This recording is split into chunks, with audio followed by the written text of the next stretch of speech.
Coming up, the youth train isn't slowing down in Arizona. So, how does the newcomer Drey Jameson project on the Dbacks roster? And after that tough loss to the Dodgers, I just want to talk about things we still have to be excited about for the rest of this season, all coming up on today's Locked On Diamondbacks podcast.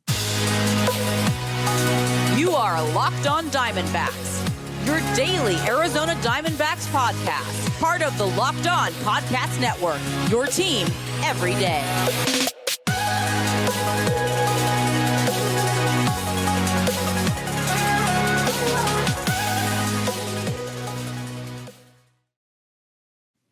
Welcome into the Locked On Diamondbacks podcast, part of the Locked On Podcast Network. Your team every day listening to who? The always charismatic host of this podcast, Millard Thomas. I'm a multimedia journalist and I'm a graphic designer, so please go check out my website, millardthomas24.myportfolio.com. On there you can see all my latest work, from my packages to my articles to my photos and my graphic design. If you want to see more content by me, just follow me on Twitter at CreatorThomas24 for my personal account, or look up Locked On Diamondbacks on both Twitter and Instagram for the podcast handle. And of course, thank you for making Locked On Diamondbacks your first listen every day. I would not be able to do this podcast without you, my loyal listeners, sharing, subscribing, reviewing, doing all that so I could do this podcast for you. Thank you. It's free and available on all platforms, so please continue to tell your friends. The D-backs are coming off a tough series against the Dodgers, so I want to talk about things we still have to look forward to for the rest of this D-back season, because the season's not over yet. D-backs still have around 20 games left, so there's still things to be excited about, guys. So I want to talk about that after that somber series. But before we get there, because one thing that we should be getting excited about is the debut of Drey Jameson. I feel like this is someone who I'm going to get his name wrong a lot, because every time I see his name, for some reason, I want to say Drew, but I believe it's pronounced Drey. So Drey Jameson just got called up. I think he's expected to make his debut on Thursday for the D-backs. And the D-backs have just started a whole youth train this season, specifically like the last month and a half. I mean, we've seen the Corbin Carrolls, the Tommy Henrys, Ryan Nelson's on the major league level dominating. We've seen Luis Frias, Edwin Uceda. Like, we've seen so many young D-backs prospects this season. Now we get to see Drey Jameson, who at the end of 2021 was one of the higher rated D-backs prospects. He fell down a little bit. Well, actually, where is he? Well, according to the MLB.com rankings in 2021, he actually finished the year, I guess, as the 17th ranked prospect in the D-backs organization. I feel like when I looked at the beginning of the 2022 prospect list, he was higher. But currently on the D-backs 2022 top 10 prospects on MLB.com, Drey Jameson is listed at number 9 overall, right behind Ryan Nelson at number 8. So Drey Jameson is getting the call up. And let me just read you his scouting report a little bit. And this is coming off straight MLB.com. So it's not like I've gone to the minor league games. I haven't been to Amarillo to see Drey Jameson. So this is straight from MLB.com. But he's listed. They said he's an explosive athlete, lightning quick arm that sits in the mid-90s, and he's got the ability to touch triple digits. You guys know, if we're calling up a pitcher, if we're signing a pitcher, if we're trading for a pitcher, that guy could throw in the mid to upper 90s consistently. That guy could throw triple digits. You already know who's making it to the Millard Thomas All-Star team. It's already going to be one of my favorite players. So Drey Jameson, like a Ryan Nelson, I'm already in on this guy and his potential. Someone like Tommy Henry, I was a little bit more, I guess bullish means positive, right? Well, let me say this.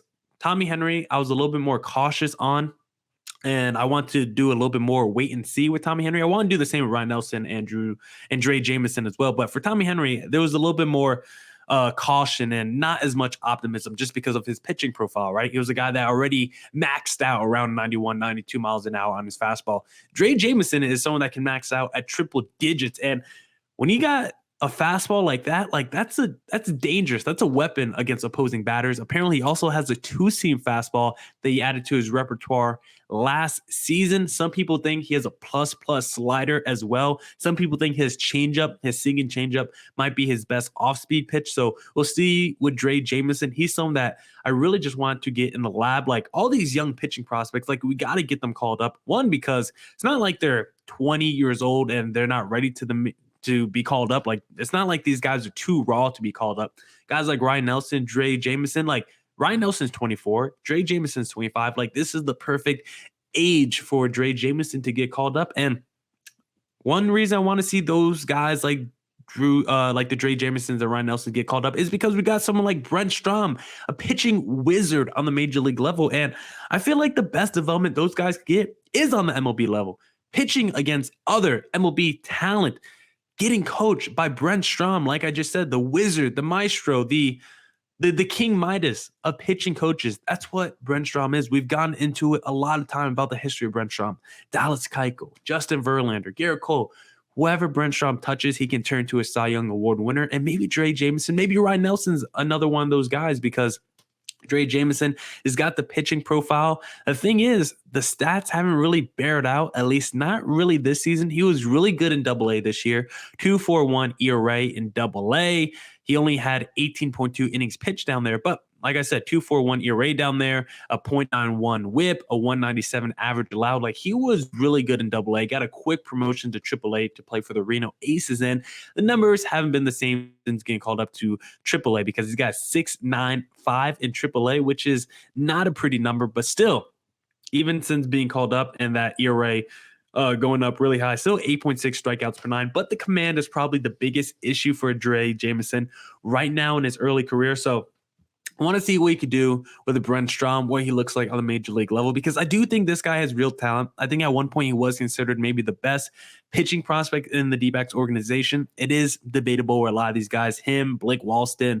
Ryan Nelson, Brandon Pfaadt, like all those guys are kind of like in a rotation of who's considered the best pitching prospect. It's really like who's the best pitching prospect that week might be the highest in the rankings. And Drey Jameson has a case as good as any to be, a really effective young pitcher that can make an impact on this D-backs roster. And we've talked about it a lot when it comes to this D-backs team about the importance of the young pitching that they're bringing up from the minor leagues.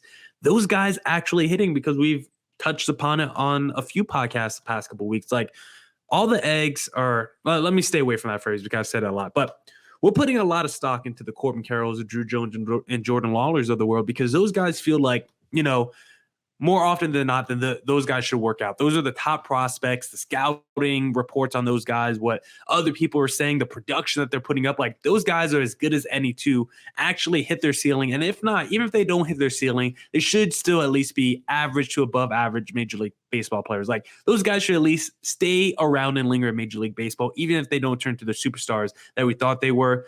They could at least still be contributors to a major league team. But for the D-backs pitching prospects, I don't think you can have that same certainty and guarantee like you do with the Drew Jones, Lawlers, and Corbin Carrolls.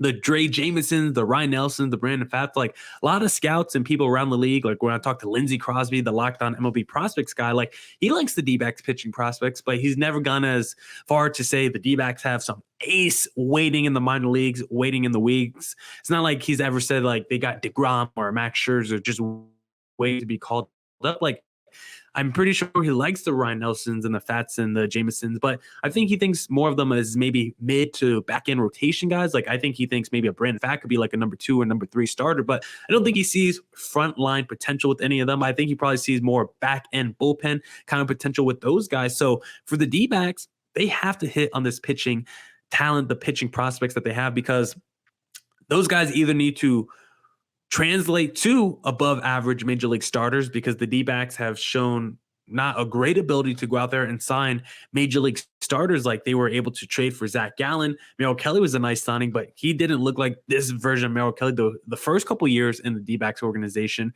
it's no surprise he started to look really good as soon as we brought Brent Strom in. I mean, Zach Davies has been a revelation this season, but it's not like Zach Davies is a needle mover of a move. Like Mike Hazen hasn't done a great job at signing rotation guys or bullpen guys. So it's like, if these guys from the minor leagues don't really hit, like, where does that leave this D-backs team? Where does it leave the D-backs future if you just don't have any trust in these young pitchers hitting? Because we all believe in this lineup. We all believe in the young position players that we're calling up. But if these minor league pitchers don't hit, then you're never going to compete, because there's not a lot of faith in Mike Hazen going out there and trading or signing pitchers, because we're not quite sure if he knows what he's doing in that department. He hasn't really shown competency in signing guys in free agency like that. So for the D-backs, if these pitching prospects don't hit, then It could be the reason that they're never able to get over the hump when it comes to this rebuild. They can always just be an enticing team that wins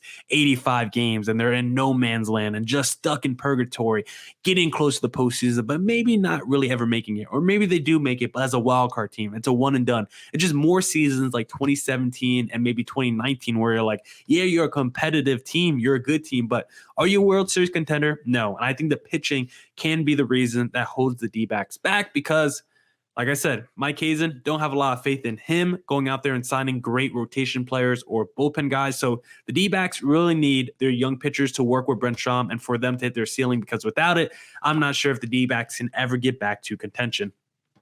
Now, I want to talk about things we still have to look forward to for the rest of this season after that tough series loss to the Dodgers. And one of those things might be a Rookie of the Year finalist. So if you think Jake McCarthy could win Rookie of the Year, you need to head to betonline.net to place your bet, because betonline.net is your number one source for all your pro and college football betting needs and sports info this season. Find all of the latest football league developments, game matchups, news, and podcasts, including this year's opening week's games. BetOnline is also your continued source for all your sports wagering information, including live betting, esports, and scores. It's the fastest and easiest way to check in on all your favorite sports and events, including MLB, MMA, boxing, and golf. Head to the website today or use your mobile device to learn more about the trends and actions. BetOnline, where the game starts. Oh, now let's get into the podcast and discuss some things we were excited about for the rest of this season, because guess what? I know that series loss to the Dodgers was tough, and I'm recording this right before the D-backs even play their final game against the Dodgers, and the series is already done. I don't think the D-backs are winning tonight's game. Like, I'm already conceding this series to the Dodgers. Like, whenever we play the Dodgers, it's not a good time. Like, the D-backs, I'm recording this before the third game of the series, and the D-backs against the Dodgers this season, before game 3, 2-11 against the Dodgers this season, right?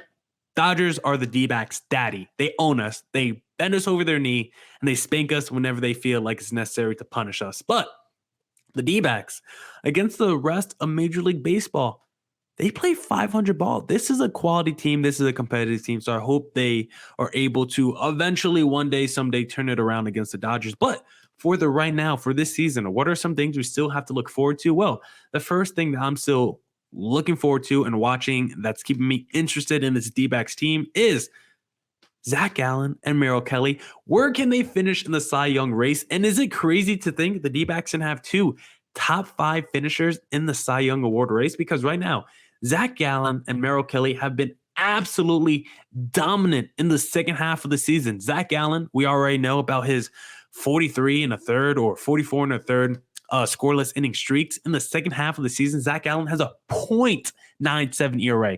Not 1.97, it's 0.97 ERA in the second half. While Merrill Kelly is a 2.58 ERA in the second half. Not shabby himself. Like, those two guys have been absolutely dominant and elite. And if you look at the ERA run leaders in the National League, Zach Gallen is number 3 in ERA with 2.5 ERA on the season. And Merrill Kelly is number 9, 3.01 ERA. So if Merrill Kelly has a couple more nice starts, it's quite possible he could crack maybe the top 7, maybe the top 6 in ERA. And with the way Merrill Kelly has pitched this season, because we know he's a workhorse, 29 starts, 176 innings pitched this year, it's very possible Merrill Kelly maybe hits 200 innings pitched. Like, that's the kind of guy Merrill Kelly is. Kelly tied for 5th most innings pitched, and he's only like, he's not going to catch Alcantara, but he could finish 2nd in innings pitched this season in the National League. So I'm definitely watching this Merrill Kelly and Zach Gallen Cy Young race, because I think Zach Gallen has a very strong case to finish 2nd in the Cy Young race behind Alcantara, because Zach Gallen currently leads the National League in hits per 9 innings. He also leads the National League in walks and hits per 9 innings. He leads the National League in whip.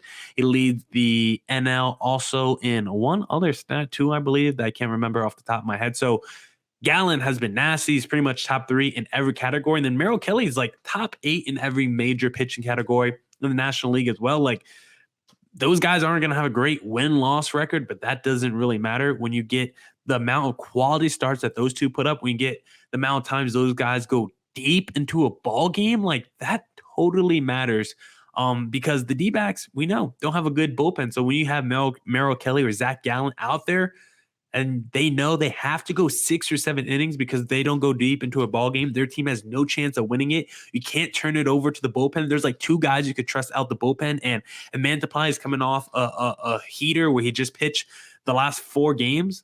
Guess what? He might not come in that day that Merrill Kelly or Zach Allen's pitching. If that's the case, you're pretty much down to Kyle Nelson. And if that's the case, Merrill Kelly and Zach Allen probably got to go at least 8 innings. So I want to see where those two could finish in the Cy Young Award race, because I think it would just be so cool, such a spectacle. The D-backs had 2 top 5 Cy Young finishers. That would be insane. I don't even know the last time if that's ever happened for the D-backs. I would have to imagine it happened like a Randy Johnson, Curt Schilling type year. I'm going to see if I could maybe see if there's any overlap real quick as I'm talking, but that would be absolutely insane. I mean, let's see. We could go real quick as I'm doing this. 2001. Curt Schilling finished 2nd in the NL. Okay, look at this. Look at this. The first time I pulled it up, 2001, the year that the D-backs won the World Series.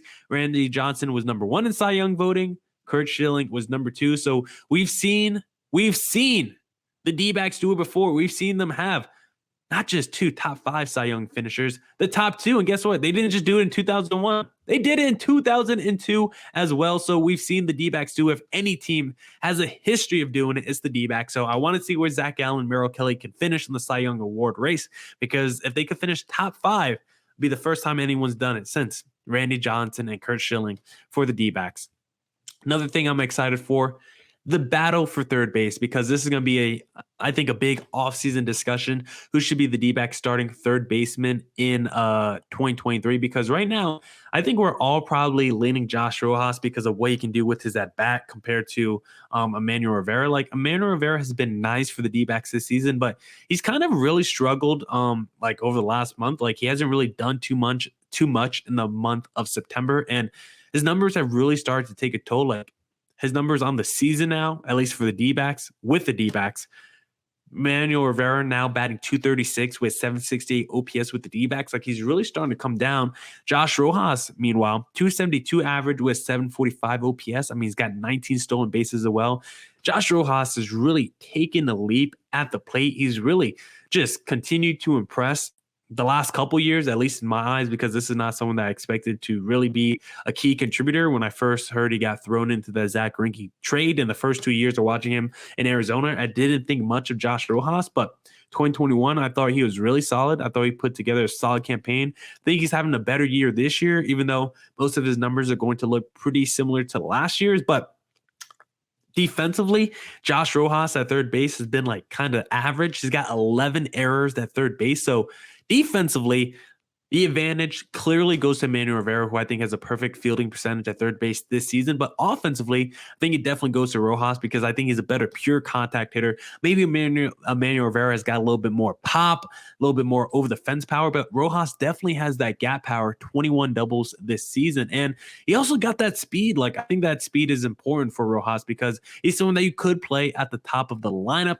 He's someone that could be a table setter for the D-backs, but I think he's also someone that could be batting at the bottom of your lineup as a table setter as well, because sometimes people like to have that speed guys or like your 8th or 9th guys. So it's like your lineup is kind of resetting a little bit. And if you look at Rojas, depending on where he's batting, like, he's really good at batting 6, but the sample size, only 3 games batting 6 this year. He's actually batting first more than any other spot this season. And when Rojas is batting first this year, 286 average, 759 OPS are really good numbers. But Rojas, he's actually been really good batting third this year. 15 games batting third, 327 average, 974 OPS. So maybe Rojas should be the guy playing third baseman, because third base is also considered like usually a position where you have like a position player of power there, or someone that could be a middle of the order slugger for you. Josh Rojas probably isn't a middle of the order slugger. That probably fits more of a profile of a Emmanuel Rivera. But if Rojas is putting up a 300 plus average and a 900 plus OPS when batting third, then maybe there's more in the Rojas offensive repertoire than what we've already seen. And for Emmanuel Rivera, his best batting position is batting second, actually, which is pretty surprising, or batting 7th. He's actually batted 8th more than any other position, more than any other spot in the lineup. He's not very good batting 8th. But overall, I think it'll be a pretty highly contested offseason debate. Rojas versus Emmanuel Rivera. Rivera, better defense, probably a little bit more of a middle of the order slugger type over the fence power bat, while Rojas probably less power, more gap power, but more speed, probably less defense. But when I consider the offenses of both those two, Emmanuel Rivera, he had a hot stretch, but I'm not sure if he's really that guy that we saw when he first came over to Arizona, because Kansas City, he wasn't really doing much work with them, and the Royals were pretty quick to move off of him. Like, he only spent basically a year and a half in Kansas City's organization before they decided to move off of him. So I think I would give it to Rojas for next season and make Emmanuel Rivera a little platoon DH type of third baseman, because I think that would be the best course of scenario for him. And I absolutely love Josh Rojas. Of course, I've talked about him a lot. Swaggy type player. I just love the energy he brings to the D-back squad. So I'll probably lean Josh Rojas over Emmanuel Rivera for third base in 2023. The next thing that I'm really excited to see the rest of the year, and this is just an overarching topic kind of, but just the whole outfield in general. And I got to wrap this pod up soon because I'm starting to sweat over here with my fan off. But the outfield in general, just something that I'm really excited to see for the rest of the year. And I don't think that's a surprise at all, because you just look at every outfielder the D-backs have. They basically have 5 go-to outfielders, and each one of them is so unique and has a different narrative that's like really interesting to follow. Jake McCarthy, the breakout star of the D-backs this season, absolutely putting up just insane numbers. McCarthy's batting 300 with 836 OPS, 8 home runs, and 17 stolen bases. He's made a couple of highlight defensive catches in the outfield, even though he's not like an elite defender. He's solid out there. He seems to be the clutchest guy.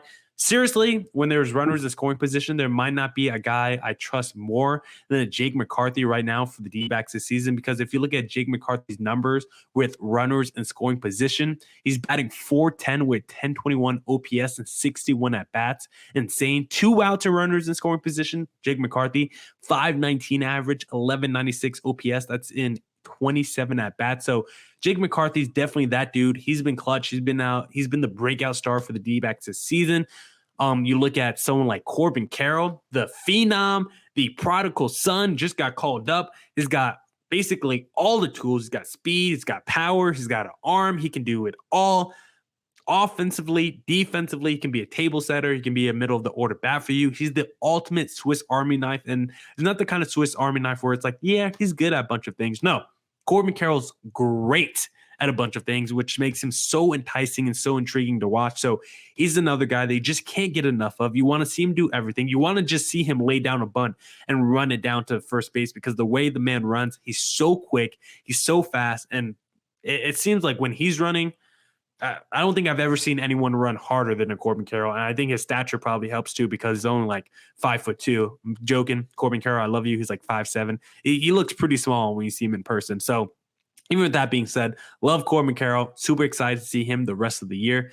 How about an Alek Thomas? This is someone whose bat really hasn't come around this year. His bat's something that has to really improve, only batting 244 with 654 OPS, but he's still someone that's super fun to watch, because I'm not really a guy that likes to watch defense. Like, of course, I want to see the pitcher pitch, but it's like, I think that's, if I had to choose a side of the game that I can only watch, whether the offense or the pitching, I would definitely choose the offense. But when the defense is up, the D-backs defense, Alek Thomas is a spectacle to watch in center field, because the jumps he gets on balls, his instincts, the freaking defensive highlight reel he's going to have at the end of the season with all the home runs he's robbed, all the gap doubles he's dropped, all the diving stops, the sliding plays, the quick throws in, the quick hit man, the quick throw to the relay man. Like, Alek Thomas is going to put together an insane defensive highlight reel this season. I hope MLB drops it on their YouTube channel. I hope it's not just the D-backs putting it out themselves, because this man needs to be recognized for his talents in the outfield this season. This man should be in Gold Glove consideration. I don't know if he will be. I'm trying to check his games real quick. He's played 105 games this year, so I don't know. If he hits like 115, 120, I don't know if that'll be enough to make him a Gold Glover. But if this guy plays like 145, 150 games next year, he might be a Platinum Glover, because that's how good he is defensively. So even though his bat doesn't do a ton, he's still super quick. He's still someone that's fun to watch on the base path. And what he does defensively in the outfield, absolutely insane.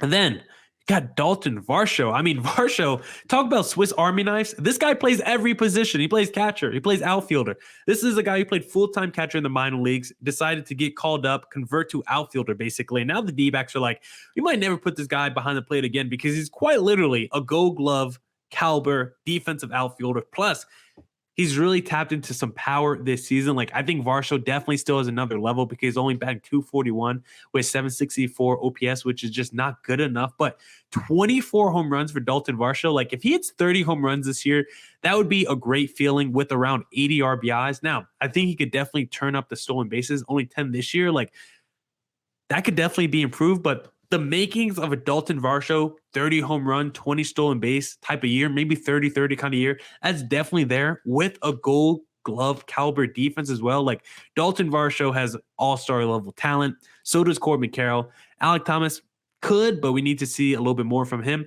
Jake McCarthy is playing like an all-star right now. And then have even talked about Stone Garrett. How fun is Stone Garrett? Whenever he goes up to the plate, you think he's going to smack a double, or you think he's going to smack a home run because the baseball bat looks like a toothpick in his arms. He looks like the modern-day Barry Bonds for this D-backs team because he looks massive out there when he's at the plate. It's incredibly fun to watch. So this D-backs outfield is absolutely stacked with talent. They have 5 outfielders that are super enticing, super intriguing to watch. So I'm super excited to watch them the rest of the year. And then the final thing that's keeping me excited and keep me tuned in for the rest of this season for the D-backs is, can the D-backs finish third ahead of the Giants? Because the second half of the year, the D-backs are 3 games above 500, of course, while the Giants are 11 games below 500. The D-backs are 8-5 against the Giants this season, and they play each other 6 more times before the season ends. So the D-backs could definitely finish third in the NL West, and of course, that won't matter much. Like, it'll just pretty much just affect your pick in the draft. Like, that's the only thing it'll affect. It's not like the D-backs are going to make the wild card or anything like that. But personally, not talking about the D-backs, not talking about going to next season. No, me, Miller Thomas, I want them to finish third because the next crossover I do with Ben Caspick of Locked On Giants, I want to give him some crap. I want to be able to finally go on a podcast with another NL West host that's not Paul Holden of Locked On Rockies and be able to talk some crap for once and just give him some ish, like, the Giants have owned the D-backs a lot the last couple of years, but not this year. So if the D-backs can finish against the Giants with above 500 record against them and finish ahead of them in the NL West standings, then guess what? I'm going to call up Ben Caspick. We're going to do a lockdown crossover. I'm just going to let him have it. I'm going to let him hear it because, trust me, I get enough from the Padres guy, Javier Reyes. He tells me all the time, like, the Padres kind of own the D-backs and it sucks. And we always do these bets and I always lose. The Dodgers, we don't even talk about it because they don't even consider us a baseball team. So for the Giants, a team that gets respect, a team that won 100+ games last year, the D-backs, arguably the worst team in baseball last year, could finish ahead of the Giants this season. That would be great for me personally. Yes, it would be good for the D-backs too. But guess what? This is about me. So D-backs, please finish ahead of the Giants in the NL West. Now, that's it for this edition of the Locked On Diamondbacks podcast. Come back tomorrow for more Diamondbacks news coverage and insight. Thank you for making Locked On Diamondbacks your first listen every day. Go make your second listen of the day Locked On MLB. My pal Sully Baseball is a walking baseball encyclopedia. You guys hear him every Monday, so go check him out. And as always, stay safe, stay healthy. Deuces.